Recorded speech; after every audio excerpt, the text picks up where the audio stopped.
Olivia felt her heart drop into her stomach. She swallowed before continuing. I have to wait until the summer to hear from Chris? Is there any way to move that meeting sooner? Olivia tried to sound professional as her emotions were getting the better of her. Jed spoke softly, empathetic.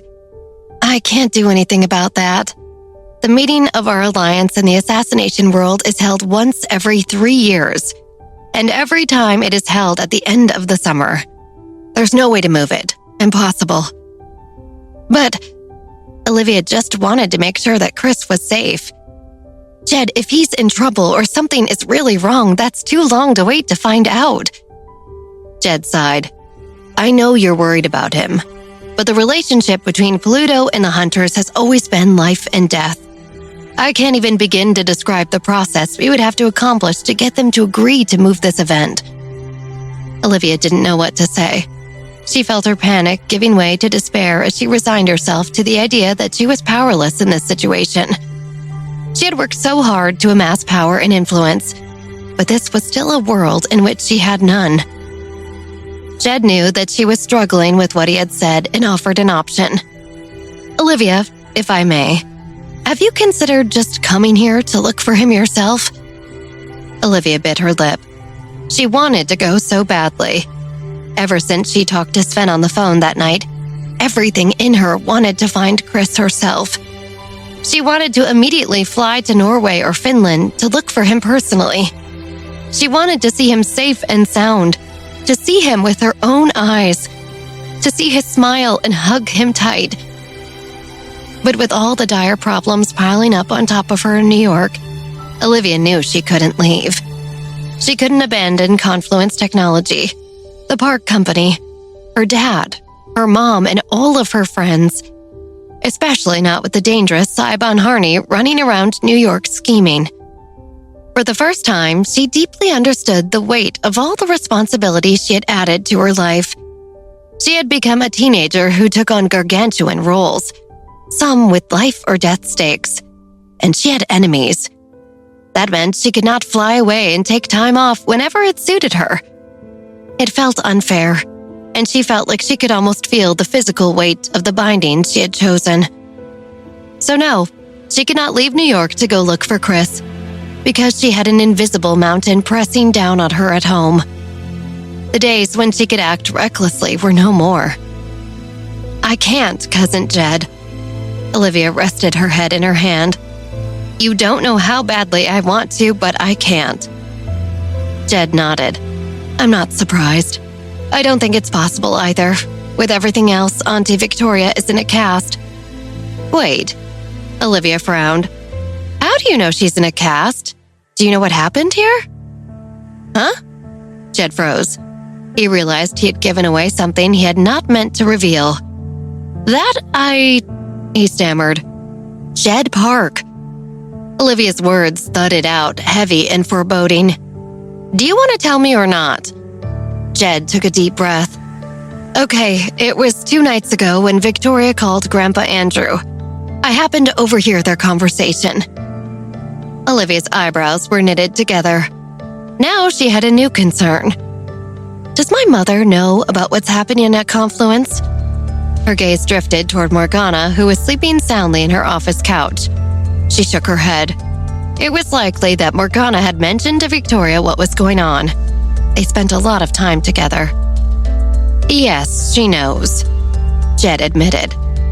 This matter with Confluence is very tricky to handle, even for Andrew Park.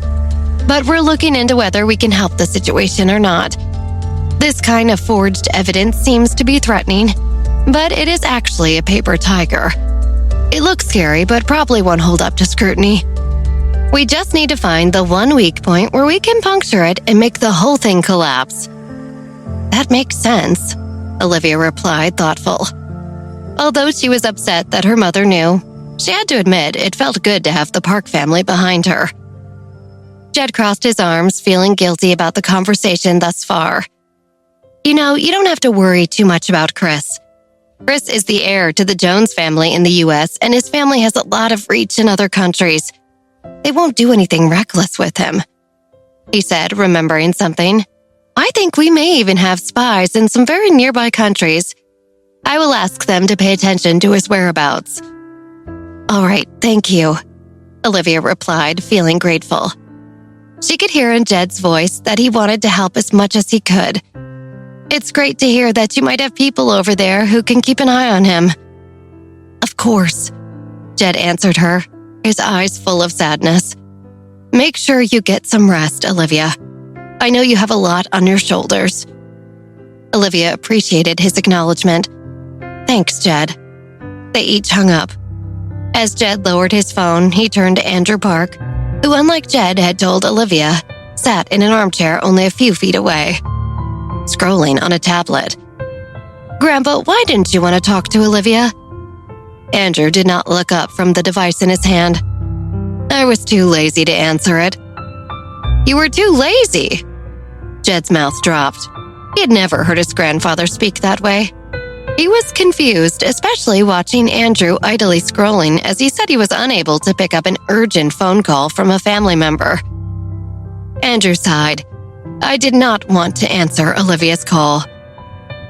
Jed was confused. "Why?" "Because I know I may not be able to help her," Andrew admitted to Jed's surprise, though he still did not look up. "I don't want to ruin the image she has of me. In her mind right now, I could do anything. I don't want to give that up." Jed's mouth twitched. He wished he could speak more harshly to Andrew. "I can't help her either. What about her image of me?" "It doesn't matter." Andrew finally looked away from his tablet and turned his gaze on Jed. "You don't have any image in the first place. All of the things you get up to. You didn't inherit that behavior from me, I'll tell you that much." Jed shook his head. He knew he had a reputation for being the mischievous kid in the family, but also had always felt like an outsider. "Grandpa, you always say that. Am I—" Jed had a question he had been meaning to ask and decided to just leave it off his chest and ask Andrew point blank. "Am I not your biological grandson?" Andrew paused for a moment, not looking away from Jed. "Ask your father. He should be asking your mother. The answer he got should be less vague. Your dad is a bit simple-minded." Jed sighed heavily. "I'd prefer you didn't say that to me." Andrew held his gaze for a beat, then looked back to his screen. Jed shook his head. "Anyway, Grandpa, what do you think about what Olivia was asking? We got word when Chris left the country, but then he disappeared after ending up in Finland and Norway. It's really strange." "What's so strange about it?" Andrew asked. "Isn't it easy for the hunters to hide his tracks?" Jed scratched his head, not knowing what to do. "But Olivia is so worried." Andrew frowned. "No matter how urgent things feel, we can only wait until the end of the summer. Now is not the time to act recklessly. Now the entire assassin world is facing a tumultuous rebuild of the power structure. We're expanding our forces quickly in response, but so are the other two assassin groups, and everyone in Eastern Europe." "I know," Jed replied. "Everything is so tense. The hunter shouldn't make things difficult for Chris, though. After all, he is Kay." "I don't know." Andrew shook his head. "You can direct someone to find his whereabouts, but if you want to rescue him or anything else, you must wait until after this meeting at the end of the summer. We can't afford any direct conflict with them now before we are ready." Jed thought about that, frustrated. The latest news we have is that Chris's people have gathered in the Nordic region. Andrew narrowed his eyes. "They won't be able to find him. The hunters are the best. Even if we want to find Chris Jones and throw everything we have at it, it won't be easy." Jed nodded, still troubled. "Chris is Olivia's fiancé. She has the right to know where he is." "True," Andrew replied, taking a deep breath. "But Chris chose this path for himself." "By the way, Jed, I've been looking for a wife for you lately." Andrew casually changed the subject, still scrolling on his tablet. "Grandpa, what?" Jed shivered. "You don't need to do that. Please don't." Jed shook off the subject, hoping it was over. He realized he only had half of his grandfather's attention as Andrew busily fiddled on his tablet. "By the way, what have you been looking at on there?" You're so intent on it. It's your dating profile. Andrew smiled, satisfied with himself, as Jed's face fell in horror. I created an account for you and put up a photo. You've already matched with more than 20 beauties. Most of them want you to follow them on Instagram or send money because they got stuck in another country while traveling. But a few of them seem to be real people. Jed couldn't believe what he was hearing. Andrew looked up from the screen, frowning. I've decided I need to start lying about your astrology sign. They all want to know, but seem very upset when I tell them you're a Scorpio. Jed felt hopeless. He was mortified. Grandpa, no. He was shocked as he realized that this was even worse than he thought. Wait, so you've been talking to them too? Pretending to be me? Of course I've been talking to them. Andrew frowned over the top of his reading glasses. I need to show them you're more than just a piece of meat. You've got a brain in there too, a nice Taurus brain. Jed collapsed into a chair opposite his grandfather. You're a sick man, Grandpa. Andrew shrugged. You're going to be single until the end of your life. I'm just doing something about it. By the way, you're also 6'1" now. Jed was at a loss for words. He didn't want to think about his future that far ahead. At that moment, it felt very bleak. As Olivia hung up the phone after her conversation with Jed, she looked over the documents on her desk that she had to review. The call she had with Jed was actually somewhat a relief, but she couldn't help from worrying nonetheless. Chris was safe. Probably. At least Jed thought so. And she had so much on her plate to attend to in the meantime. It was almost noon when Olivia finally approved the stack of documents she had before her. She had just taken over the position of the chairman of the park company, and the required duties of her contract were very strict. Although there were some issues in the beginning, since she had been doing it for a while, the benefits of her being strict and disciplined were showing themselves. She felt like she was at least getting used to everything she had to do to keep the company humming along. So she felt much more relaxed than she had at first. Violet Cartwright entered, always a comforting presence for Olivia. Miss, what can I get you for lunch? Whatever, Olivia replied, feeling like if she needed to make a decision at that moment, her brain would melt out of her ears. She laid a hand on her stack of documents. These are all approved. Can you have the assistant group come take and distribute them? Violet nodded. Yes, miss. From where she had been sleeping on the couch all morning, Morgana suddenly opened her eyes. I'm so hungry, let's get food. She sat up and turned to look in Olivia's direction, her hair standing up at odd angles. Olivia, are we going to eat? Olivia and Violet were speechless. Even when she woke up at noon, Morgana's internal clock was attuned to mealtimes. Violet shook off the surprise and nodded. Yes, what do you want to eat? A hoagie. Morgana's eyes lit up, then looked dreamily off into space. I want a hoagie with meatballs. Olivia nodded. That sounds good to me. And a side of fries, we'll share them. Morgana cried. Olivia gestured to Morgana. Whatever she says. Violet went off to fetch lunch and do the rest of her work. Morgana seemed to have woken up in an extremely good mood, hanging upside down on the sofa and humming a tune she made up. Olivia smiled. It was nice to see her. Morgana, I have something to ask you. What is it? Morgana turned herself upright and bounded over to Olivia's desk, leaning on it.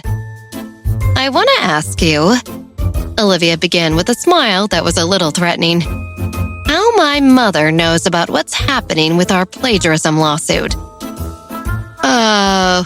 Morgana blinked. That is very interesting. Maybe Victoria called someone at the company and they told her?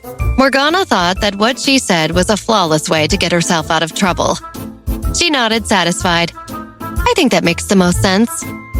Really? Olivia tilted her head. Are you sure that makes the most sense? Yes. Morgana forcefully nodded. Think about it. There are so many chatty Cathys in this company, right? Basically a whole skyscraper full of talkative Tommies. And everyone around there loves Victoria.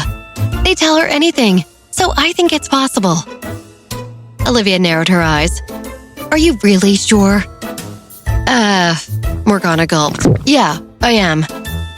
The corner of Olivia's mouth curled up in a threatening smile, knowing that Morgana was lying, but not wanting to make a big deal out of it. Okay, if you say so. Violet strode back into Olivia's office, having just finished ordering their lunch of meatball sandwiches. Violet, Olivia sat up straight. Please cancel our lunch order and instead order some grilled carrots, raw carrots, fried rice with carrots, and some chicken curry with carrots. And a side of rice for that, obviously. Violet was stunned, knowing there was something she was missing about this. Really? Olivia let the question hang in the air, looking at Morgana, whose face was twisting in agony. No! Morgana wailed, breaking the silence. I'm sorry, I was the one who said it. Victoria also threatened me with carrots. Olivia frowned. Then are you still lying? Morgana lowered her head. I want you to think I'm stronger than this, that it takes more than a carrot to break me. Olivia leaned back in her chair. I do think that a carrot is exactly what broke you. In both cases. You can't blame me for this, right? Morgana begged. She told me not only would she fill the fridge with carrots, but she would get rid of all the fruits too. No more fruit, Olivia. Who could have stayed strong in that situation? Morgana pouted and Olivia rolled her eyes. Just don't let it happen again. Morgana looked at Olivia and asked softly. So, lunch? Olivia sighed. Violet, have you ordered lunch yet? Yes, Violet nodded, still confused about the dynamic of the whole situation and the involvement of carrots. So, should I cancel it, or… Olivia waved a hand dismissively. Since you've already ordered it, don't worry about changing it. That's too much trouble. Violet tried not to laugh. You got it. Morgana pumped her fists. Yes! Hoagies! Long live hoagies! Seeing Morgana like this, Olivia and Violet both smiled. Having Morgana around to distract them did relieve some of their day-to-day stress at work. Olivia asked Violet, Is there anything else I need to look over or approve this afternoon? Violet shook her head. No, although I hate to admit it, Jeff Dreyer has been very capable at his job while you've been at school. He solved a lot of problems that came up early on. He can also carefully review plans and find issues before they happen. He's a very good business partner. Olivia nodded, feeling proud of her decision to hire Jeff. I thought he'd be good. I'm glad he is. She had thought he would be a strong addition, and that was why she reached out to him the moment she took over the park company. It was a relief that he was coming through. Miss, do you have any plans this afternoon? Violet asked. Olivia thought about it, sure she was forgetting something. Oh, how is the renovation of the Johnson Manor going? We're making good progress, Violet replied. It should finish and be livable in the expected amount of time. That's good to hear, Olivia nodded. After lunch, I'd like to go take a look. I'll arrange it. Violet smiled at Olivia. Soon lunch was brought in by Lily Miller. She set the takeout containers on the desk in Olivia's office. Olivia noticed that Lily glanced at the documents on her desk and then looked toward Olivia's safe. She did not say anything. She just waited for Lily to leave before sitting down to eat. Morgana had already dived into the takeout bag and was happily eating, while Olivia opened up her sandwich slowly. Her thoughts stuck on something. Miss? Violet asked curiously. It looks like there's something on your mind. Olivia frowned. Violet, tell me, what do you think Lily Miller is up to? Miss, I have thought a lot about this matter. Violet's face fell and she shook her head. But unfortunately, I'm not sure. However, I do believe that she is a spy who was planted by Mark DeLillo. Olivia's eyes widened as she heard Violet Cartwright's theory. Lily is working for Mark DeLillo. Olivia almost laughed. She should have known. It was very characteristic of Mark to not only do something so underhanded and sneaky, but also to do it clumsily. Lily Miller had been an obvious plan from the start. But Olivia kept her around, assuming that if Lily's cover was blown, whoever had sent her would replace her with someone 10 times as competent. But with Mark in charge, she wasn't so sure. "How is the Rose Company doing right now?" Olivia asked casually. She hadn't heard news about them in some time, and the quiet was beginning to worry her. Their reputation right now is still not bad, and they do have a lot of turnover in their workforce, but... Violet paused, frowning slightly. "What is it?" Olivia was curious. Violet's pause made it sound like there was something foreboding for her company. "Now there is an issue with the linens of the Rose Company's hotels," Violet answered. Olivia laughed. "Really? Is that it?" Violet insisted. "I know it sounds small, but it's proving to be a huge problem for their business. It may have been a secret for some time, but now basically everyone in the hospitality industry knows that a lot of hotels mix in inferior linens with their high-quality ones. They save on the cost, and most customers don't notice. But the Rose Company is doing it so poorly that many customers are breaking out in rashes from whatever cheap fabrics they've sourced." "Oh, Mark." Olivia shook her head. "That is very interesting." Violet rolled her eyes. "I know, and more recently, another rumor started spreading the quality of everything at the Rose Company is on the decline, and getting worse all the time." Olivia smiled as she took a bite of her sandwich. She thought as she chewed. "Violet, let's have dinner at the Rose Hotel this evening." Violet was a little hesitant. Is that a good idea? You're the chairman of the park company. You have been in a public feud with the Rose Company since they were founded. If you went to the Rose Hotel to have dinner, that's the kind of thing that the media would be all over." "There's nothing wrong with it, though." Olivia shrugged as she picked up a French fry. "I think the benefits outweigh the risk at this point. And I mean, the entertainment value alone, we deserve a laugh." Violet suppressed a smile. "I don't want you to be too hasty, but I trust you know what you're doing." "I do," Olivia nodded. "You have a good eye. I'm sure there's lots that both of us will notice after spending a little time at the Rose Hotel." "All right, I look forward to it and will keep my eyes open," Violet agreed with a smirk. Olivia leaned back in her chair, thinking about how toying with Mark DeLillo was almost too easy. She could hardly believe that in her past life, this liar and cheat had gotten the better of her, convincing her he loved her, only to leave her murdered on the side of the road. Olivia clenched her fists as she remembered. No amount of revenge would be enough against someone like Mark DeLillo. But it was a start. She asked, "Violet, has he contacted you since we last spoke? Has he tried to keep your little romance going?" "Just a quick hello a couple of times, nothing big," Violet replied. "He might be trying to play hard to get, hoping I'll come to him." Olivia smiled.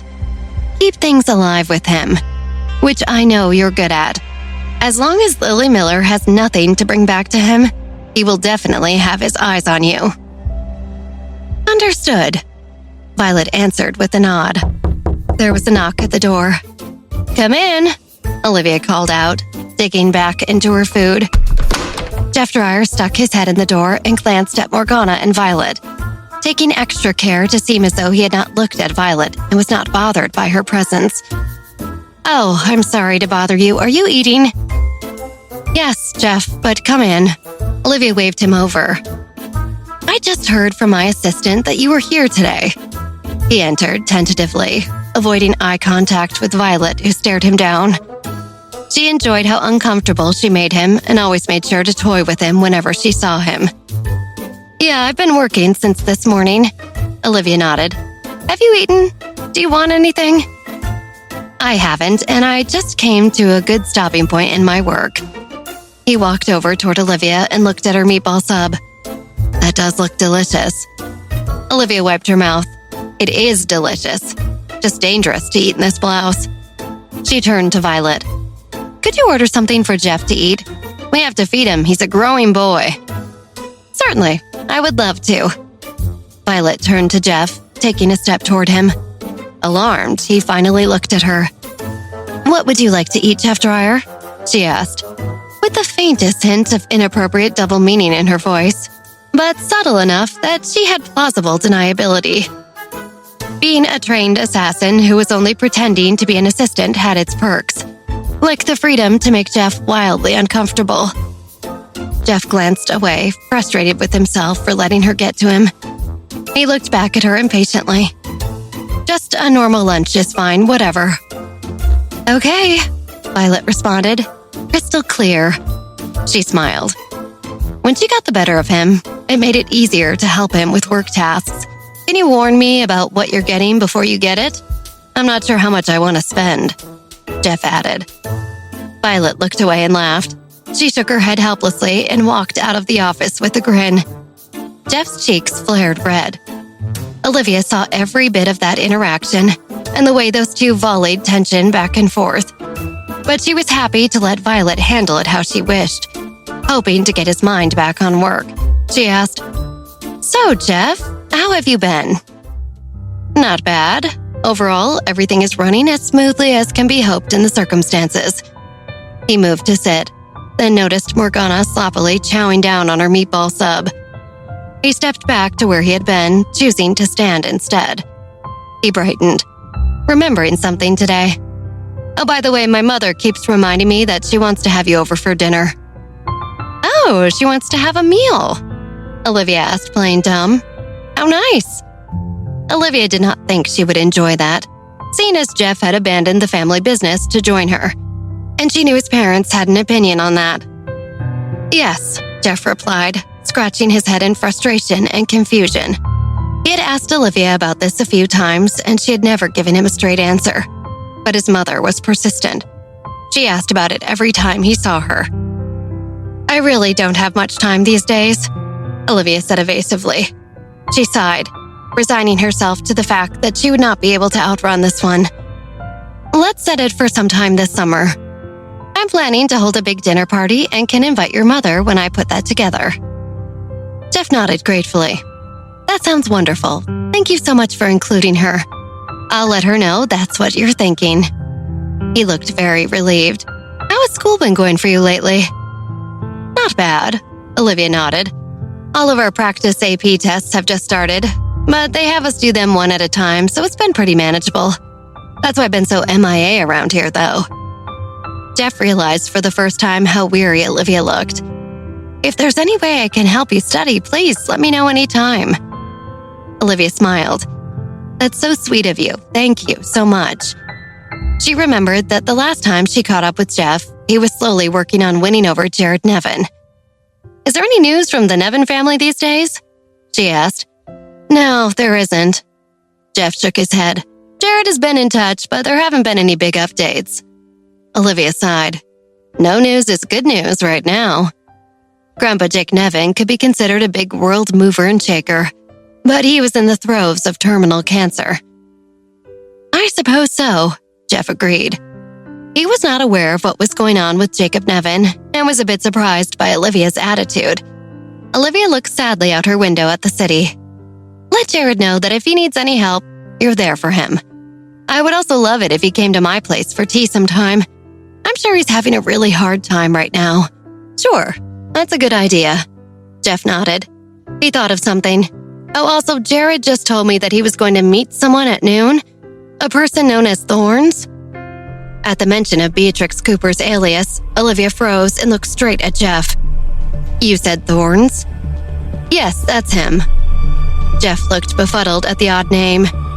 "Who is Thorns? I've never heard of anyone called that before." Olivia looked away, not wanting to reveal anything in her eyes. Who knows? Olivia reflected on how Melanie Cooper's situation should have stabilized. Once she did, Beatrix would be able to find time to deal with her normal vengeful business. Olivia caught Morgana's eye and found her frozen as well. She knew that Thorns meant trouble. Olivia gave her a subtle nod. Olivia turned back to Jeff. "Do you have any plans for dinner?" "Not for dinner, no." Jeff frowned. "Why?"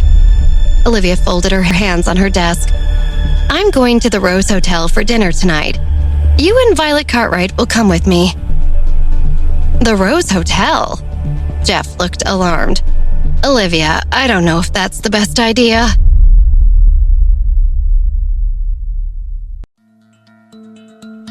Jeff Dreyer swallowed uncomfortably as he thought about how best to broach the subject of Olivia going to Mark DeLillo's hotel for dinner. Before he had a chance to continue, Olivia held up her hand to stop him. I know what you're thinking, Jeff, but you don't have to worry. There won't be any problem if I go to the Rose Hotel for dinner. Olivia smiled confidently. I have my own plan. All right, Jeff nodded. Will you still be here through the afternoon? There's some issues I wanted to go over with you. I have some things to attend to this afternoon, and Violet is coming with me. If there's anything else on the calendar today, you might have a longer day to get it all done since we won't be there. Olivia joked. Of course, we can go over things another day. Jeff smiled. By the way, have you and Violet further discussed the situation with Confluence? About the lawyer's letter? Olivia asked. Yes, indeed. Jeff nodded. She told me that Confluence will send a representative to negotiate with them next Monday. Olivia explained. You really don't have to worry about any of this. I have it all handled. Of course you do, Jeff relented. He could not help thinking about Olivia's dinner plans at the Rose Hotel and the unclear nature of the relationship between Violet Cartwright and Mark DeLillo. Jeff frowned slightly. If Violet goes with you to dinner tonight, you really have to be careful, Olivia. Considering that she and Mark DeLillo, well, they're friendlier than I'm comfortable with, and I still don't trust her. I'm not so sure Violet is really that good of an actress. Their alliance might not be fake after all. Jeff, we've been over this many times, Olivia reminded him a little impatiently. Jeff was about to open his mouth to argue when he heard the sound of someone clearing their throat behind him. Jeff turned and found Violet Cartwright standing in the doorway. I put in your order for lunch, Mr. Dreyer. The restaurant will send it up to your office in about 15 minutes, Violet said. Sounds great, Jeff replied, his cheeks burning with embarrassment. Thank you. Jeff felt somewhat awkward standing there now. He had always wanted to remind Olivia to be cautious, but he didn't know how much Violet heard him say before he realized she was there. No problem, Violet said. She smiled knowingly at Jeff. Morgana looked back and forth between Violet and Jeff. An amused smile spread over her face. She really felt this pair was an interesting one. Violet looked up and saw Morgana's crafty smile. When she thought of the last time she had seen that smile, she knew it was because people thought there was some kind of chemistry between her and Jeff. Her ears suddenly felt hot, and she turned away so that she could avoid Morgana's amused gaze. Olivia broke up the awkward silence. Jeff, why don't you go ahead and head back to your office? We'll see you tonight. Sure. See you later, Jeff answered as he slipped past Violet out of the office. Morgana took a bite from her sandwich and laughed. What's so funny? Olivia asked.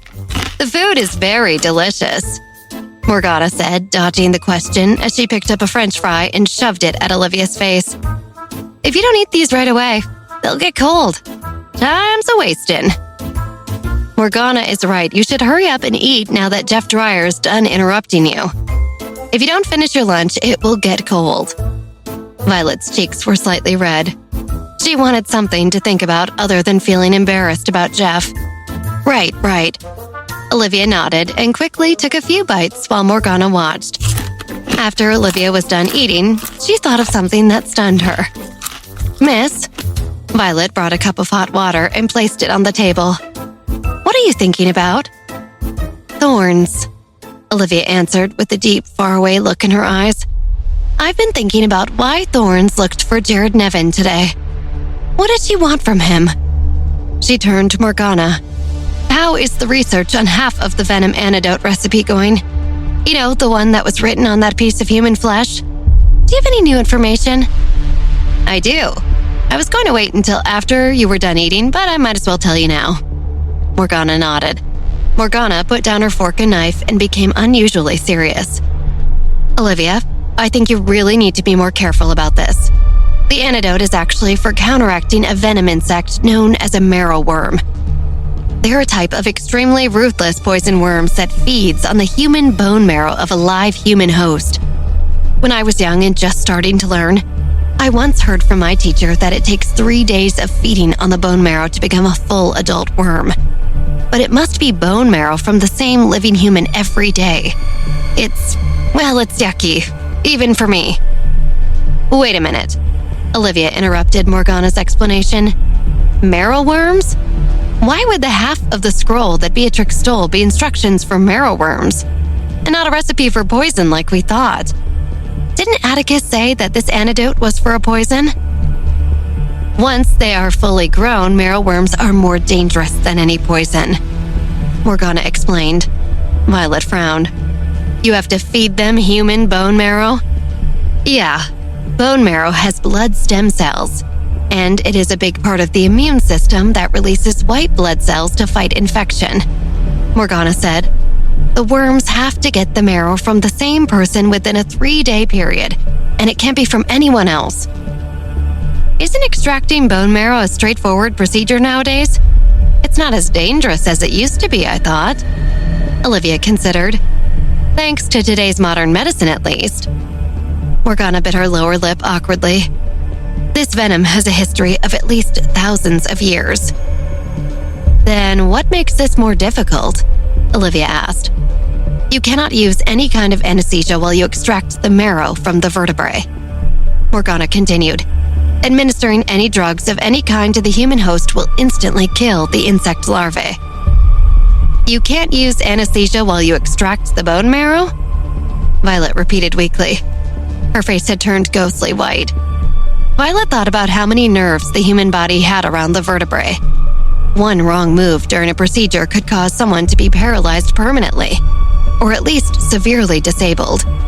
It was one of the most vulnerable parts of the human body. Violet desperately wanted to talk about anything else. She could not stand to have the mental image in her head of how painful the entire procedure would be without anesthesia. It was monstrous to think about. Olivia thought carefully about what she just learned. Beatrix Cooper really went all out on seeking revenge for what happened to Melanie at the Handler party. She picked the nastiest possible way of getting rid of someone, of course. I suppose that suits her style. If we're keeping score, Beatrix shouldn't even be seeking revenge against me. I got revenge against her for what she did before and for what she had planned to do to Millie that night at the party. I guess that's the problem with revenge. There's no referee to declare when you're considered even and the fight is over. I am following you closely every day now. If someone wants to poison you with venom, I would see it happening right away. Morgana pursed her lips as she thought, Olivia, don't worry, I will not let anything happen to you. Olivia nodded. She knew Morgana would always do her best to protect her. After talking about the gruesome subject matter, Olivia no longer had any appetite.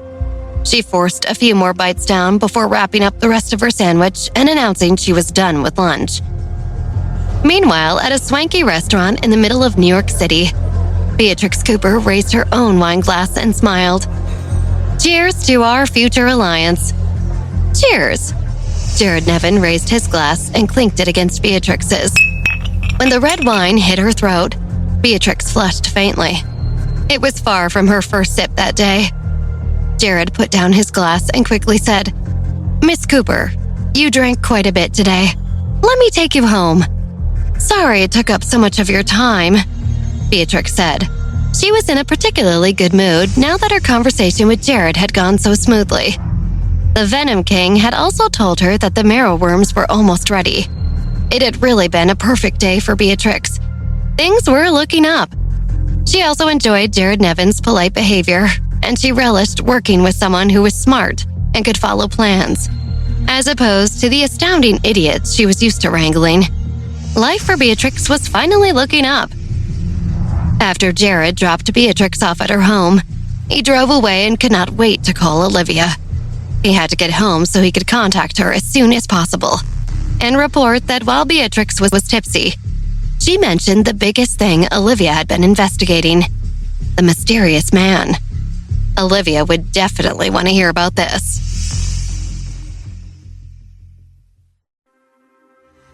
Brett Cooper frowned through the front window as he watched Jared Nevin's car pull away from the house after he had dropped off Beatrix.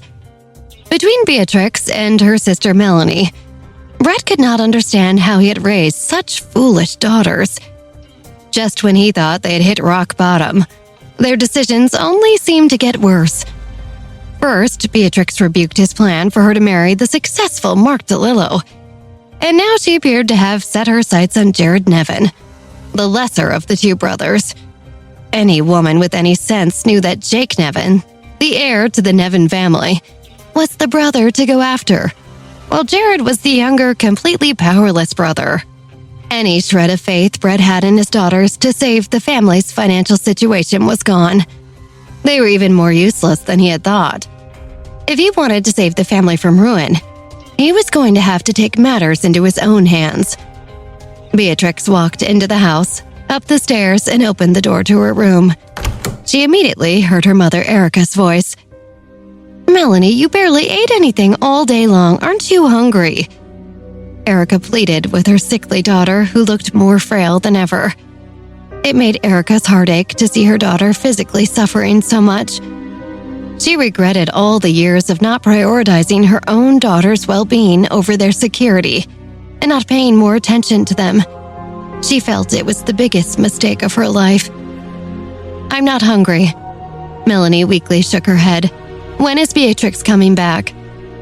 "She should be here soon," Erica said softly and gently brushed Melanie's hair out of her face with her fingers. "Please, eat just a few more bites." "I can't eat anymore." Melanie refused. "Let me do it," Beatrix said sternly as she walked into the bedroom. She took the bowl of soup from Erica without a word. "Beatrix," Erica stuttered but failed to find any more words to say. She could not ask her daughter what she wanted to ask. I will go now." Erica knew that Beatrix completely hated her and probably wanted her out of there. Beatrix did not even turn to see Erica leave the room. For so many years, Beatrix had given their mother chance after chance to be better, but it only left her more and more disappointed each time. She was all out of patience and goodwill to give Erica another chance. She was tired of being disappointed and scared of what would become of Melanie. "Big sister, you're back." Melanie smiled when she saw Beatrix. There had been no such smile for Erica. "Yes, I'm here." Beatrix smiled lightly back. "You smell like alcohol." Melanie wrinkled her nose. She was used to the odd medicinal smells of all of her daily treatments, and the smell of booze clearly stuck out. "Oh, I met up for drinks to talk about work and had some red wine," Beatrix said as she held a spoonful of soup up to Melanie's mouth. "Tell me about your day. What did you do in the morning while I was out?" Beatrix asked pleasantly. Melanie gingerly opened her mouth and accepted the spoonful of soup. "The doctor came this morning. He said that my condition was getting much better.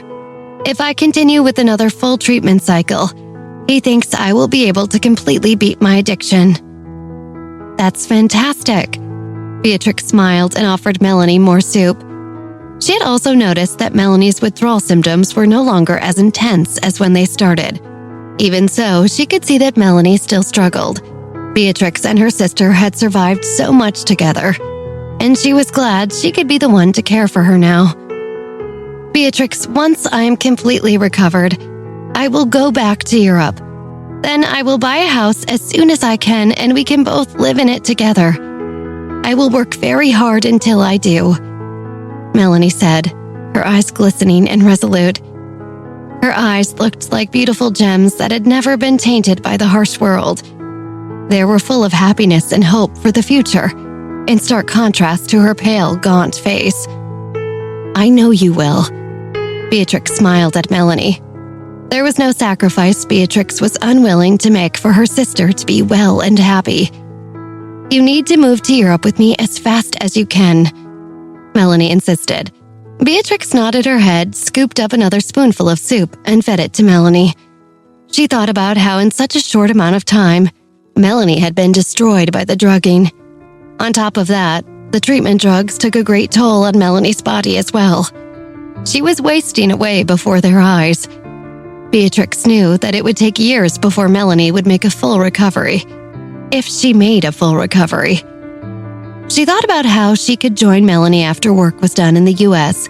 As long as she pleased the mysterious man with her performance, she believed the mysterious man would accept her request to be stationed in Europe so she could live with her sister.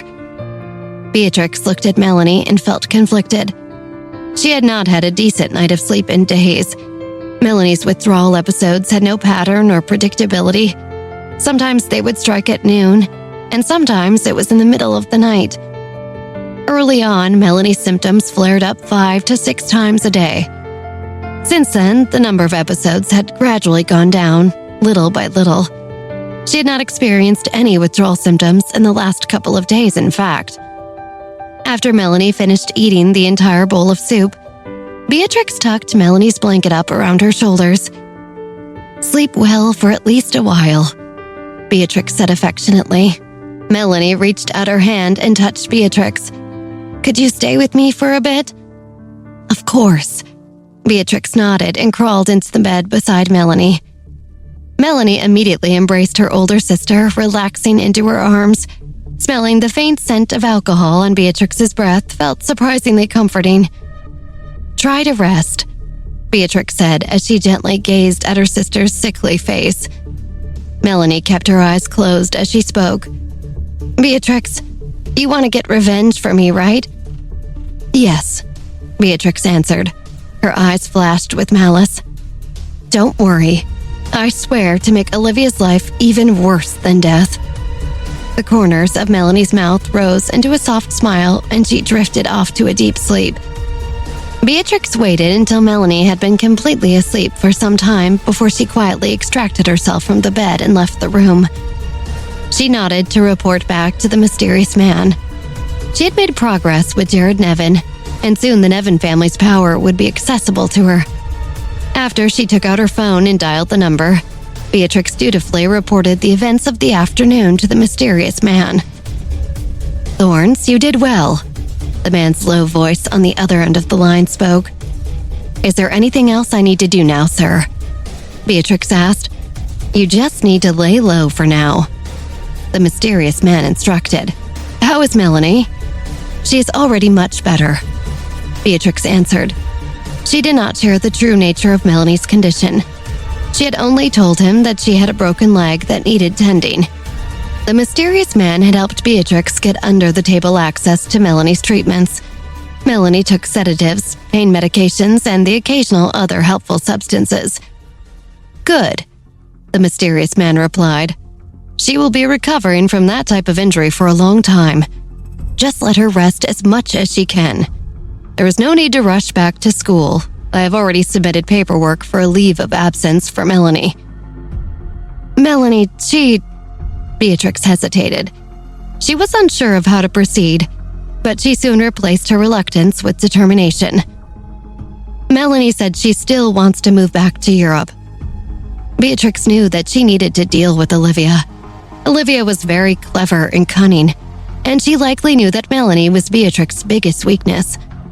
Beatrix realized she might have to send Melanie away back to Europe without her until Olivia was eliminated. No matter how much she would miss her sister, and no matter how much Melanie protested, Beatrix needed to do everything she could to get justice. "Oh," the mysterious man said in surprise at the news that Melanie wanted to go back to Europe. "Is that so? We thought Melanie would be staying with Beatrix for longer." "Yes," Beatrix replied. "Melanie said that she wants to study hard so she can have the opportunity in the future to settle down in Europe. With me. And I also want to eventually join her." The mysterious man replied with a long pause. Finally, he spoke. "Maybe there will be an opportunity." Beatrix shivered at the mysterious man's tone. It did not make her feel hopeful and sounded like her chances were very slim.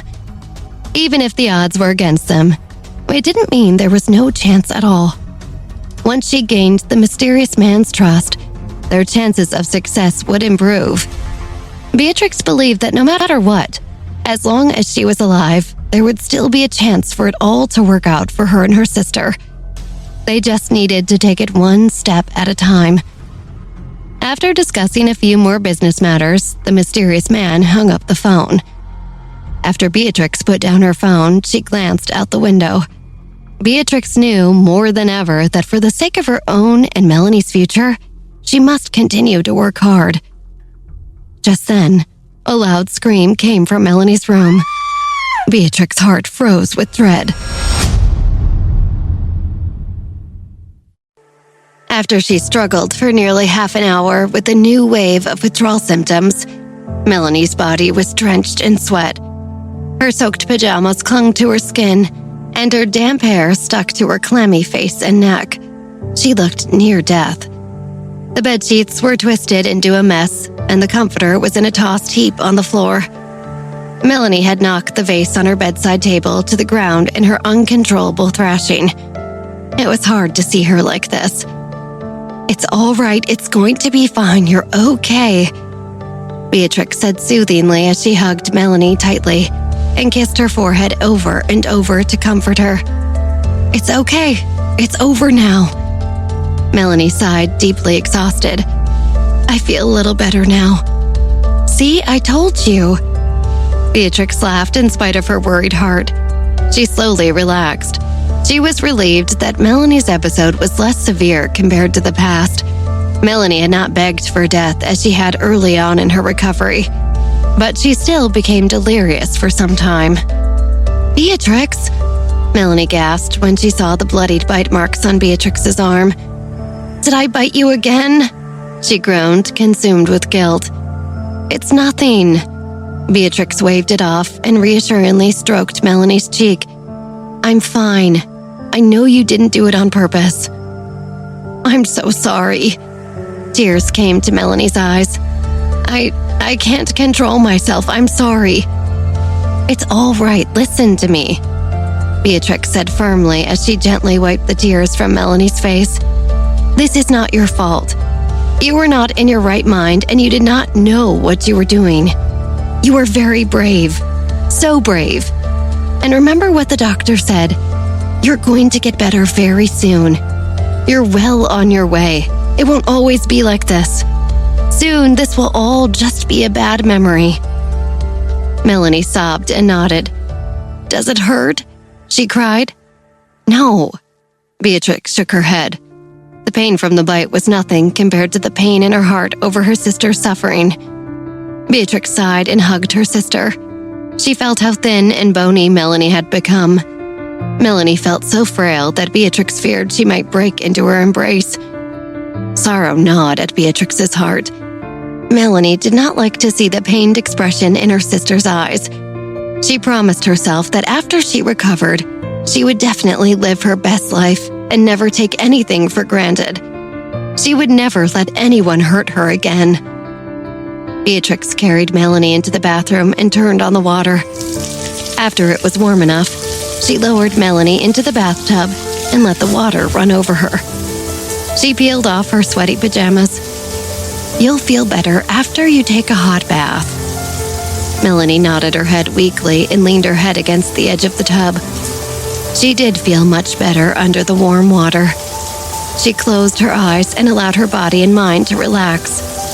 "Better?" Beatrix asked. "Yes." Melanie nodded and sighed. She had a smile on her face as she looked up at Beatrix. "I hope that if there is a next life after this one, we are born as sisters again. You can be older and I'll be younger, just like we are now, okay?" Beatrix shook her head. "Oh," Melanie pouted, disappointed. Melanie was surprised that Beatrix did not agree with her nice idea and turned her face away.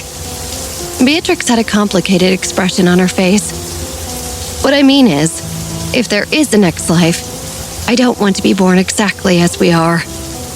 "Because I'm annoying and a burden?" Melanie said sadly as she looked back into Beatrix's eyes. "No, of course not," Beatrix said softly. "If there is a chance to live again, I would want to be a man." "A man?" Melanie asked, confused. She tilted her head and looked at Beatrix, trying to understand. After she thought about it for a moment, she nodded. "I think I understand. You were so ambitious and strong. If you were a man, no one would undermine you or stand in your way." "Exactly," Beatrix laughed. "I'm so tired. I want to just close my eyes and sleep for a few minutes." Melanie sighed comfortably. She felt completely at peace in the warm bath. Beatrix tested the temperature of the water with her hand, then nodded. "Okay, go ahead and sleep. I'll be right here." Melanie closed her eyes. Beatrix watched Melanie's sleeping face and her thoughts drifted. She thought to herself that if there was a next life, she wished she and her sister could both be men so the world would not be so cruel to them, and Melanie would not be in danger of harm. In the meantime, Beatrix whispered to her little sister, "I will keep protecting you for the rest of my life." After Jared left the Cooper mansion, he headed straight to the park company. When he arrived at the corporate office, he found that he was too late, and Olivia had already left with Violet and Morgana. "Is everything okay? You seem like you're in a hurry," Jeff said as he placed a glass of water in front of Jared. "Didn't you have a date with Thorns today?" "Oh yeah, a hot date," Jared laughed sarcastically. He realized he was thirsty when he saw the water, probably from the adrenaline of trying to find Olivia. He picked up the glass and took a sip before setting it down again. "Did Olivia say where she went?" "No, she didn't say," Jeff said. Olivia had not formally announced her departure when she left the office, so he wasn't exactly sure how long she had been gone either. "If you need to meet up with her, just give her a call and ask her where she is. I'm sure she'll want to hear from you, especially if it's related to Thorns." "Okay," Jared nodded. He picked up the glass of water again and drank what was left. "I'll go now." "All right, let's go have tea again soon," Jeff said. "I can't say no to tea." Jared smiled. "We'll talk soon." Outside of the park company offices, Jared took out his phone and dialed Olivia. "Hi, Jared," Olivia answered. "I was wondering how your meeting went today." "Right, that's why I'm calling. Can you meet me in an hour?" he asked. "Absolutely. Where should I meet you?" Olivia asked. Jared gave Olivia the name of a newly opened luxury cocktail bar in the city, and Olivia agreed to see him there in 1 hour. After the call ended, Olivia walked around the Johnson mansion on a tour with the contractor. The renovation was basically complete, and the brand new look gave Olivia an odd feeling. It felt refreshed, but at the same time eerily familiar. "Everything looks like a house should," Morgana nodded. She did not know what to say about a home renovation. Where she had been raised looked so different from the homes that normal people lived in. She had no idea why people spent so much time bothering with paint colors or crown molding. To her, a house was simply a place that kept you safe. In that spirit, she tried to comment on differences she could notice between this home and the one they were currently living in. Morgana observed that the mansion was not the biggest house she had ever seen, but it was much bigger than the small apartment they were currently all living in, which seemed like a good thing to her. "Follow me." Olivia motioned toward Morgana and headed upstairs. They walked down a long hallway and came to a shabby door. "This is the room I stayed in when I lived here before." They pushed open the door, and there was a faint smell of new paint. In spite of the fresh coat, it was still dark, damp, and sad in there. Olivia looked around and felt a familiar twinge of bitterness. "I guess a bit of paint and new furniture can't make me forget about all of the awful memories that happened in this room in the past," Olivia thought to herself. "Rachel gave me this dark, uninhabitable room on purpose, just to torture me and alienate me like I was not supposed to be part of the family. Rachel, Monica, and Grandpa Jack, they all tried their hardest to break me, but I did not let them win. Now they're all in jail or exiled, and I own this entire house." "Wow," Morgana's eyes lit up. The contractor frowned at Morgana's excited reaction, confused. He cleared his throat uncomfortably and continued the tour. "This one is still a question mark that we wanted your input on. We originally wanted to dry this entire room out and convert it into a storage room," he explained. "There's no sunlight at all. It's cold and damp and probably not great for anyone's health if they stay in here too long." It's perfect, Morgana sighed in awe. Olivia could tell that it was Morgana's dream room. She had not considered until now that a dark, damp room would be absolutely perfect for Morgana's bugs. Maybe the best thing to do is turn a nightmare into someone else's dream, Olivia thought and smiled. What? The contractor asked, confused. You like it this way? Because we can do our best to fix it up. There's no need. It's good that it's like this, Olivia said, smiling at Morgana. Are you happy with it? Happy with it? I'm in love. Morgana nodded vigorously. I can have this room for my own use? Morgana stopped herself from saying bugs in front of the contractor. It's like Christmas. I'm glad you like it. Olivia smiled as Morgana bounced with excitement. The ventilation is terrible. The sun barely reaches through the tiny windows and there's a musty sort of feeling to the room. I love it, Morgana beamed. She could not be more pleased with the room and excitedly imagined how many more bugs she could cultivate in it. It was the perfect place to live happily with her babies from now on. Home, sweet home. The contractor blinked in confusion. He looked Morgana up and down and did not understand what about the room appealed to her at all. He also noticed that she wore a big coat, even though it was a hot day, and wondered if maybe she had some kind of thermoregulation problem. The contractor knew he was just the guy who got paid to do whatever they wanted with the house, so it wasn't any of his business. Regardless of the questions or theories he had about the situation, he would not say a word about it. He felt a little sorry for Morgana as he wondered how a young woman could turn out to be so strange. And the outside? Olivia asked. We're contacting professional landscapers for the garden and backyard, the contractor answered. Great, when can we move in? Olivia asked. He thought about it carefully and said, hopefully in the next few months. We're just waiting for a few last things to come in. There's a backlog on some materials. Got it, Olivia nodded. The timeline was about what she had expected. They left Olivia's old room, which would now be Morgana's dream room, and walked along the corridor towards the stairwell. Olivia peeled away momentarily, quickly peeking into the master bedroom. It looked almost unrecognizable from the time Rachel inhabited it. Olivia smiled to herself, satisfied that soon she would be able to rewrite her memories of this home with happy new ones. After they were finished with the tour, Olivia had an easy time already envisioning scenes of her family staying in the mansion someday.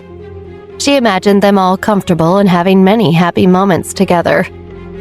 Miss, how do you like it? Violet asked. I love it. Olivia smiled. Violet looked pleased with Olivia's reaction. Being in charge of the renovations was a big assignment, and Violet was relieved to know she had done well. Calm Morgana down, we should head out, Olivia said. Violet nodded and called out to Morgana up the stairs as Olivia took in the home one more time. She hoped when the renovation was completely done, there would not be 1 inch of the house that reminded her of her former life. On the way home, Morgana could not stop talking about how much she loved the room that would be hers. Olivia and Violet smiled as they listened. They found Morgana's excitement over such an unappealing room very amusing. Olivia, do you think I could sneak in and sleep there tonight? Morgana asked eagerly. Tonight? There isn't even any furniture yet, and definitely not a bed. Where would you sleep? What do you want to go there for so soon? Olivia scoffed. I could make a bed, Morgana countered. Don't even think about it. Olivia rolled her eyes. Before you know it, it will already be time to move in. And then you'll be sad we're leaving the apartment. Olivia thought about how Morgana was much like a child and did not act like a typical teenager at all. I'm going to fall asleep so I can dream about it. Morgana closed her eyes. After an impressively short amount of time, Morgana lightly snored. Olivia shook her head helplessly. She had never met anyone who could just fall asleep like that. Anywhere, at any time, no matter what else was going on. Violet silently laughed so she would not wake Morgana. and thought about how innocent and cute she looked. She liked that Morgana was such a unique person, and that she acted as if she had never known the world had any rules or limits. It was refreshing to be around, and she hoped Morgana would never lose that special attitude. Olivia saw Morgana was fast asleep and turned her head to look out the window. Riding in the car was an opportunity for her to just sit quietly and stare out the window in a gentle gaze. She reflected on the city that towered around them as they passed through the busy streets. Olivia knew that New York City had popped up very quickly. It was arguable that the whole United States had grown very fast as well. It reminded her of the start of a marathon. Right after the gunshot, everyone would rush forward as fast as they could to get ahead. Speedy economic development like that usually meant having an unstable social foundation. Olivia recalled the financial storm she had experienced in her previous life in New York City. Jack and Bruno Johnson failed the Johnson family business and caused the economic collapse of the entire city. There were massive layoffs everywhere. Suicides became common on the news every day. The Johnson family were the most hated people in all of New York, and Michael was reduced to haunting the streets as an unhoused alcoholic. Olivia did not like to remember those painful things and closed her eyes. After some time, she slowly opened them again, and she stayed present in the peaceful, much happier world around her. In this new life, Olivia had successfully taken over the Johnson family business before Jack and Bruno had a chance to ruin it all. Then she changed the name of the Johnson Company to the Park Company, and temporarily stabilized the economy of New York City. New York City's economy will not be collapsing on my watch. Olivia smirked. You're welcome, everyone. Admittedly, Olivia did not know how long or successfully she could keep the past alternate reality at bay. If Jack and Bruno found a way to return, they might repeat history as it happened in her previous life. Olivia narrowed her eyes as she thought about the dreadful scenarios. I will have to deal with them before that ever happens, she thought. Violet finally parked the car in front of the bar where Olivia had agreed to meet Jared. You guys go ahead and go in. I will come back and pick you up later. All right. Olivia nodded and gently shook Morgana to wake her up. She pulled Morgana out of the car. Be careful out there on the road. I will, Violet answered and started the car. She drove off out of sight. Olivia and Morgana walked into the bar. Olivia smiled as she observed Jared's choice of meeting spot. An impressive crystal chandelier hung from the middle of the ceiling. Brass archways that formed pillars down to the floor support shimmered in the warm lighting that came from the old-fashioned lampposts that were stationed along the walls, and the candles scattered across the tables. Massive floral arrangements of ivy, roses, and wisteria hung down from the ceilings as well to create a whimsical canopy. Booths where leather seats and glossy wooden tables took up most of the space, while the main bar was along the wall in the back. The wall behind the bar looked like a giant pipe organ, while colorful bottles of every drink imaginable sat on custom shelves built into each pipe. As soon as they walked in, a waiter wearing a uniform approached them and said, Miss Johnson, Mr. Nevin is waiting for you in the private room upstairs. Olivia nodded appreciatively and followed the waiter through the bar and up the spiral staircase that looked like a giant beanstalk from a fairy tale. They climbed to the top and continued down a hallway on the second floor. Do you have any food here? Morgana asked the waiter as she showed them to the door of their private room. The waiter gladly listed off what was on the menu. We have a selection of bar snacks: olives, roasted nuts, charcuterie, macaroni, and cheese-stuffed pretzels, quinoa, sweet potato skins, sriracha popcorn, to name a few. If you want something sweet, we have traditional apple pie, caramel brownie pudding with hot fudge sauce, and... Bring them all, please, Morgana interrupted excitedly. I like your style, miss. The waiter nodded and left to get their order. Olivia chuckled at Morgana and walked into the private room.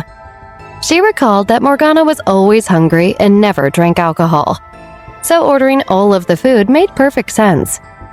Once they entered, Olivia immediately saw Jared Nevin. Jared stood when he saw Olivia. Olivia, Morgana, please sit. Olivia smiled and sat opposite Jared. Nice choice of a place. Olivia complimented Jared and raised her eyebrows. Morgana took a seat next to Olivia. Lots of snacks is a good sign. The door slowly closed behind them, but not before a figure that passed by glanced inside at them.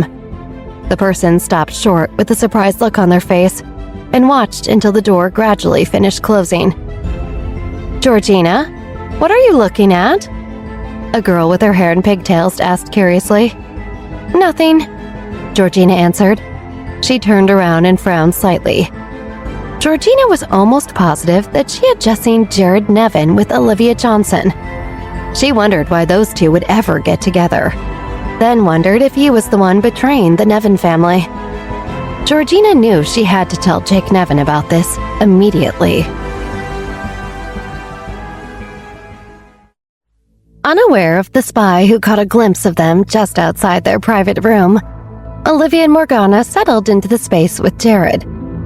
This is a pretty nice place. Olivia smiled and raised her glass at Jared before she took a delicate sip of her drink. Yeah, I was hoping it might be cool. Jared nodded and took a sip. I've heard this place is supposed to be one of the hip new spots downtown.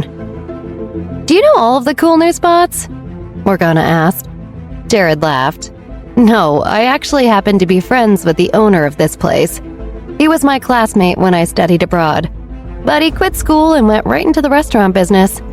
He did really well in London, where he's from, and this bar is his first New York City location.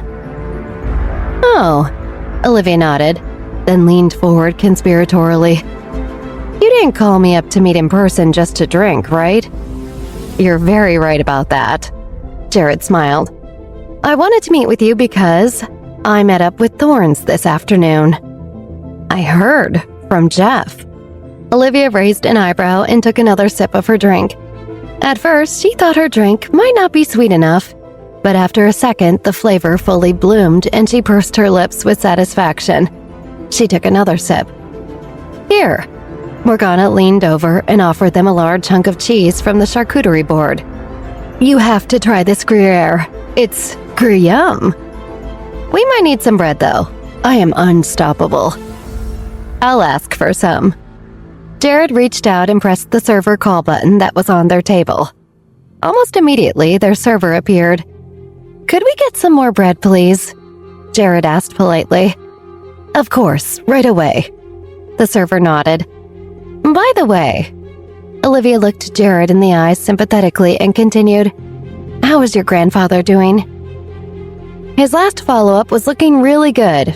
They seemed very optimistic. The cancer cells have not spread, Jared said. The doctor said that he will be much more stable for now. Morgana had been chewing a small bite of cured meat, but her jaw froze. Your grandfather has cancer? Yes. Jared nodded, and there was a hint of sadness in his eyes. He took another sip of his drink. Morgana wrinkled her brow as if trying to solve a problem, then announced, My brother will be back in a few days. When the time comes, I will have Brent take a look at your grandfather. Thank you for the kind offer, Jared smiled. He appreciated Morgana's good intentions, but as far as he knew, the reality was that there was still no officially approved treatment for the type of cancer his grandfather had. Even with all of the resources available to them, it was probably hopeless. I would take her up on it, Olivia encouraged. Brent is amazing and not like any other doctor you'll find. It might be impossible to cure your grandfather's cancer, but Brent is the very best, and he could at least buy Jacob some more time. Olivia had seen Brent's medical expertise firsthand. Plus, it doesn't hurt that Brent dabbles in the dark arts just like his siblings. Olivia thought to herself. Thank you, really. Jared nodded. His spirits were a bit lifted at the idea of being able to buy his grandfather more time, even if they could not find a cure. At a minimum, Jared believed it would be worthwhile to even reduce some of his grandfather's pain and discomfort. It's no problem. Morgana smiled and waved her hand. Just then, the server knocked on the door and came in. Your bread, he said, and placed the basket of warm French bread in front of Morgana. He left with the tray. Wow, Morgana eyed the basket and licked her lips. She reached for the cheese and other spreads.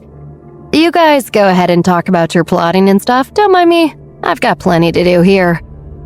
Olivia and Jared exchanged an amused glance and smiled. Today Thorns came to me to talk about the land in Brooklyn. Jared jumped right in.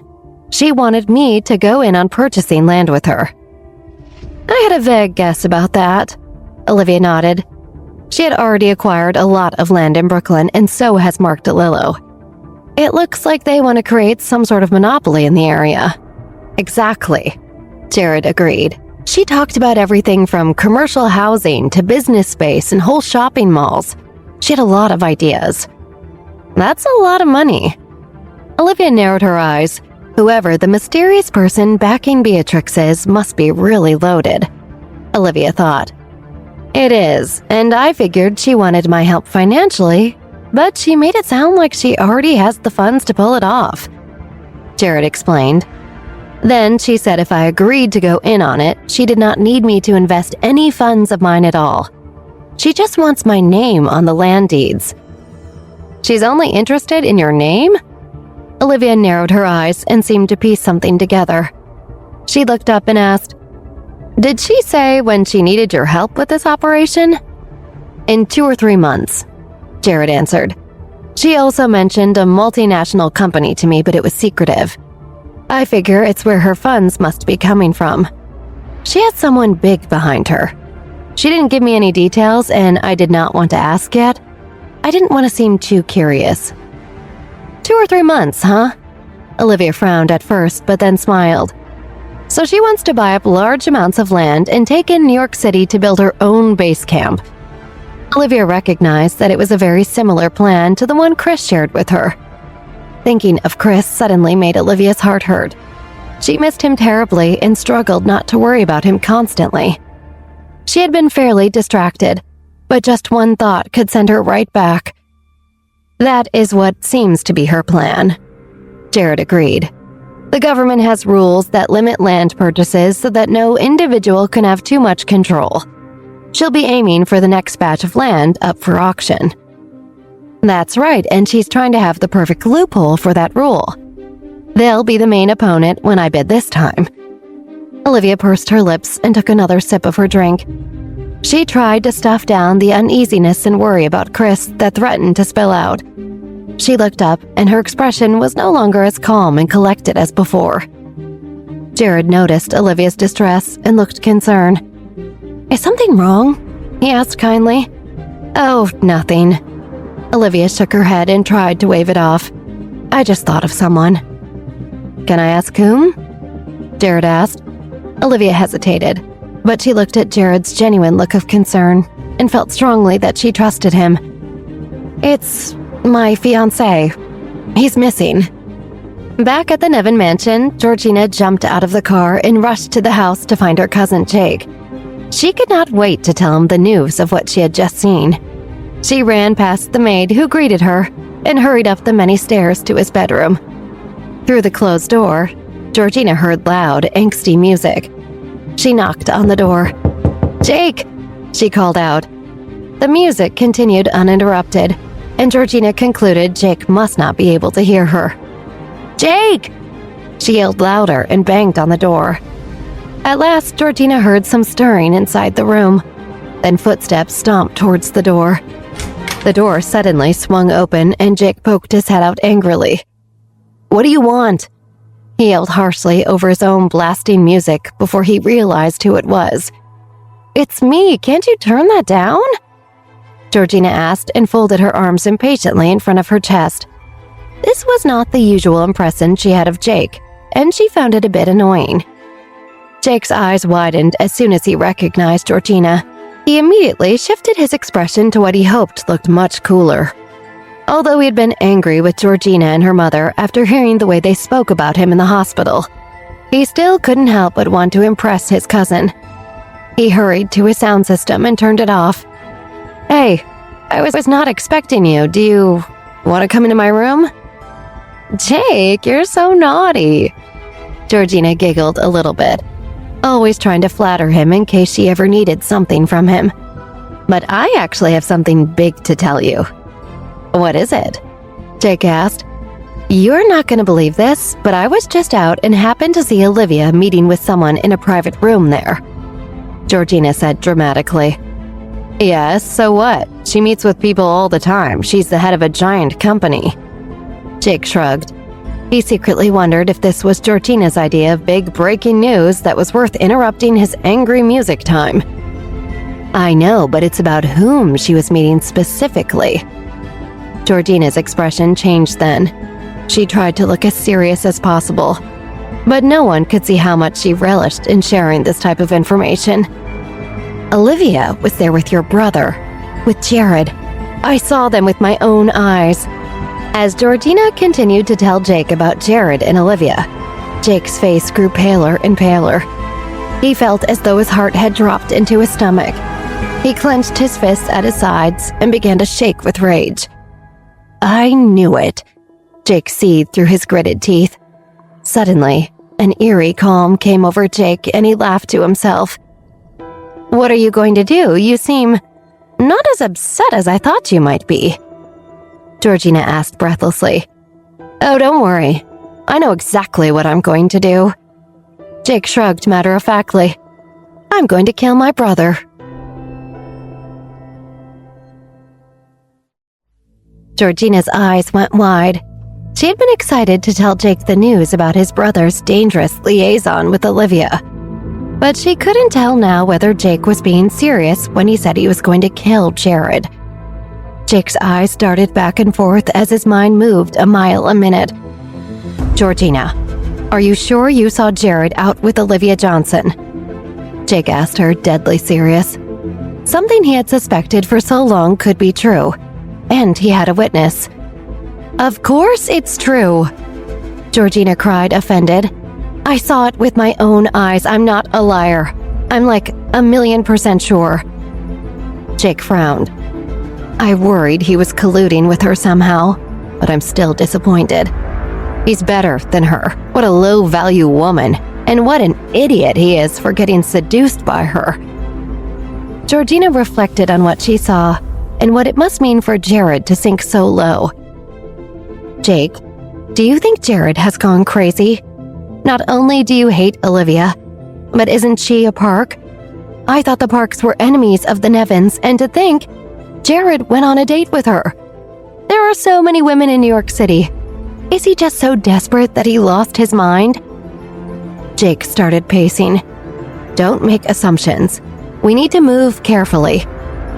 He thought privately that he was basically given the golden opportunity he was hoping for.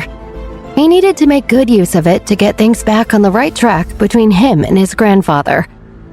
Jake sorted in his mind through the information that he knew. Between Olivia's Park Company and Mark DeLillo's Rose Company, the Nevin family was definitely on the Rose Company side. There was no question. He knew his grandpa Jacob also supported Mark DeLillo. He thought that Jared must have some personal, ulterior motive for colluding with Olivia. He wondered if that motive was big or small. Jake sneered, speaking out loud as he paced the floor of his bedroom. The last few days, Grandpa has been treating Jared like an annoying little treasure. He's putting on this huge show of how devoted and affectionate he is to Grandpa, rubbing it in my face every day. Ugh, just thinking about it again makes me want to vomit. He's just the dumb little brother.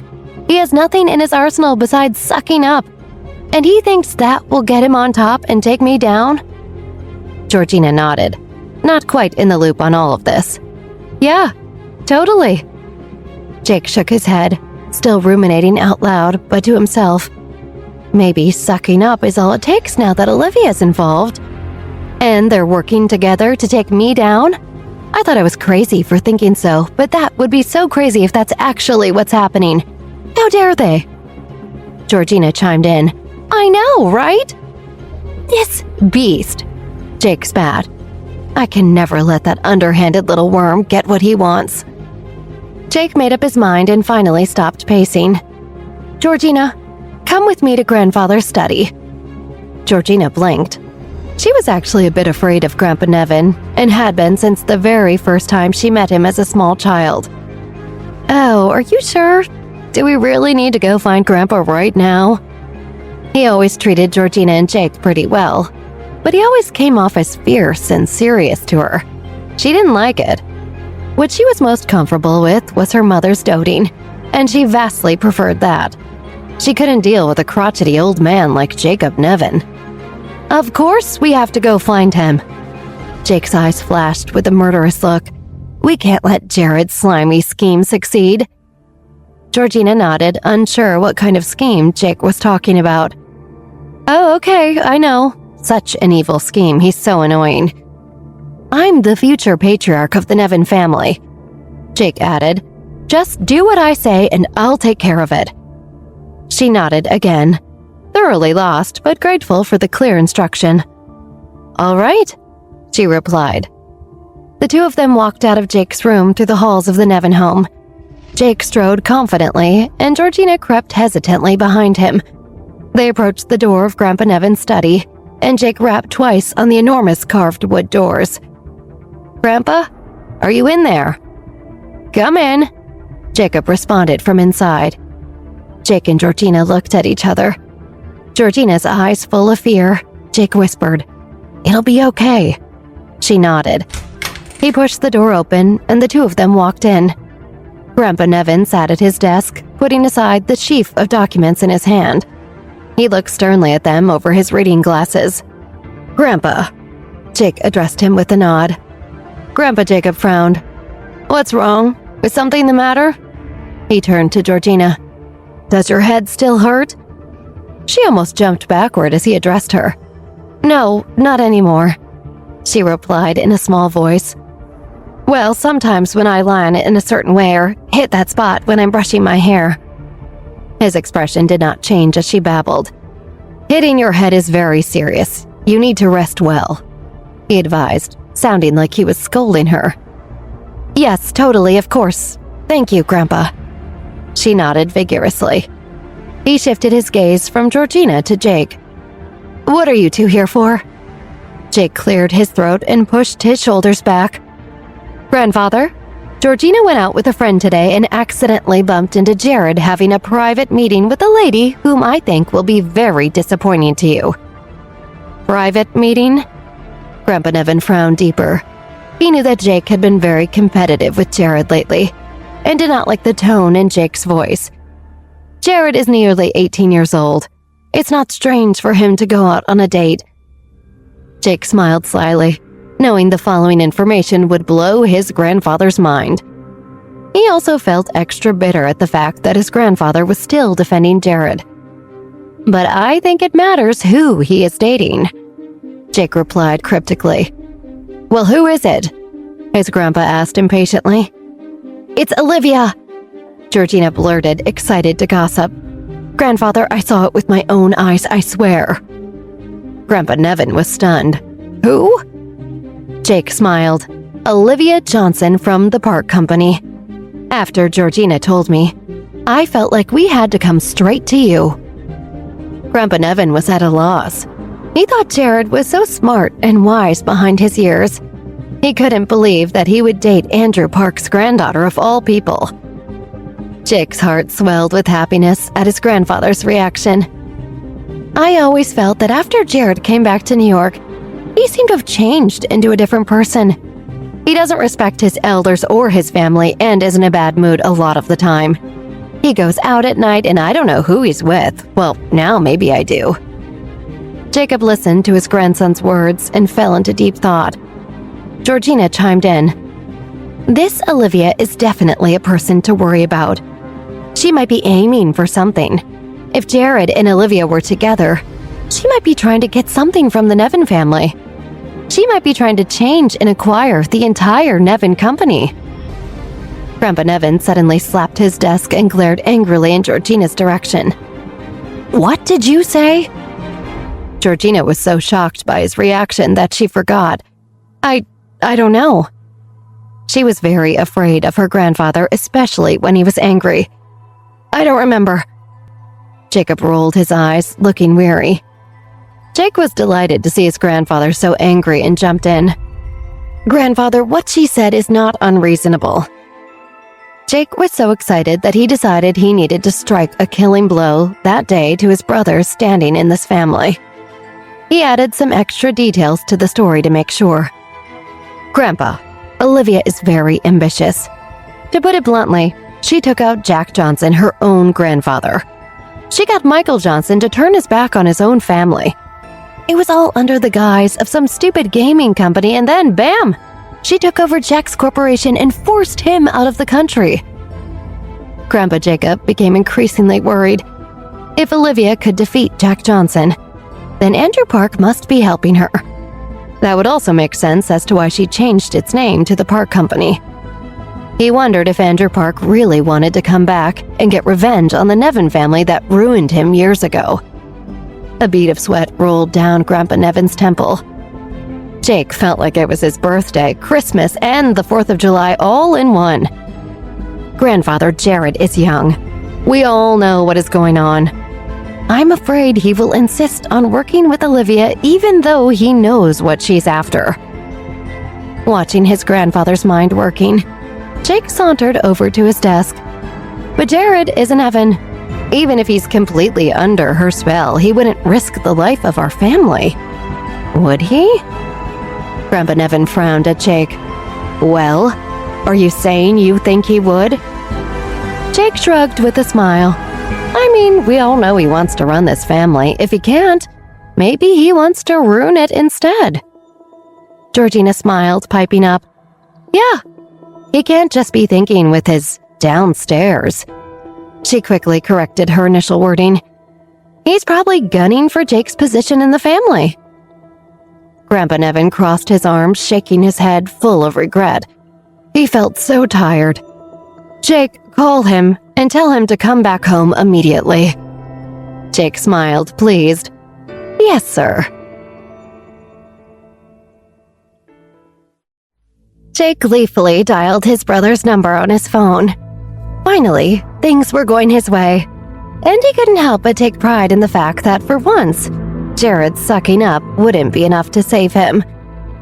After a few rings, the call was picked up. Hi, little brother. I need to tell you that Grandpa says you'd better get home right now. Jake spoke into the phone with malicious glee. On the other end, Jared was shocked, thinking that perhaps something had happened with his grandfather's medical condition. What's wrong? You heard me. Just get back here ASAP. Jake laughed. Having his brother caught off guard and not even knowing yet how deep he was in trouble was delicious. Jared's face was blank and he felt numb. Okay, I will head back home right now. What's wrong? Olivia asked. She could tell it was bad. Jared hung up, looking out into space. I don't know. Jake just called and said that Grandpa wants me to come back home immediately. Something about his tone wasn't normal. The whole thing is off. This feels very bad. Olivia sighed. You should go back. Jared nodded and stood up. Okay, please order whatever you want. They can put it on my account. Olivia shook her head. Don't be ridiculous, but thank you. I can settle up. It's fine. Jared smiled. You give me such a steep discount on tea, there's no way you're not losing a ton of money on my business. This is nothing. Please, let me do it. Morgana had just been focused on eating as much charcuterie as she could the whole time. She looked up and waved to Jared. You're leaving now? Bye-bye. Despite the terror he was feeling, Jared laughed. He waved back at Morgana. Bye. Morgana looked back to Jared, pointing a handful of prosciutto at him. By the way, remember to ask your grandfather about whether my brother can check him out when he has the time. Then tell Olivia and we'll arrange it. My brother's really incredible doctor. You will be amazed. Olivia and Jared could tell that Morgana was very proud of her brother, even though most people were a little afraid of him. Jared nodded gratefully. Thank you so much. No matter what happened, he was touched by Morgana's kind intentions. Jared did think it was interesting that Olivia approved of Brent's medical skills, as well as a very good sign. He intended to tell his grandfather about the offer no matter what. If there really was a way to reduce Grandpa Nevin's pain at all, he would be so happy to make that happen. Lately, he had been drinking special tea all day and finally did not cough all night. but he still coughed a lot of the rest of the time. It sounded incredibly painful. Jared left the private room and closed the door with a sigh. He was afraid of what he was going to face. Only Olivia and Morgana were left in the private dining room. Olivia glanced out the window. She waited until she finally saw Jared leave the bar and get into a car. That day, Jared had really told her a lot about Beatrix Cooper's plans. Every piece of it needed a huge amount of money to make it happen.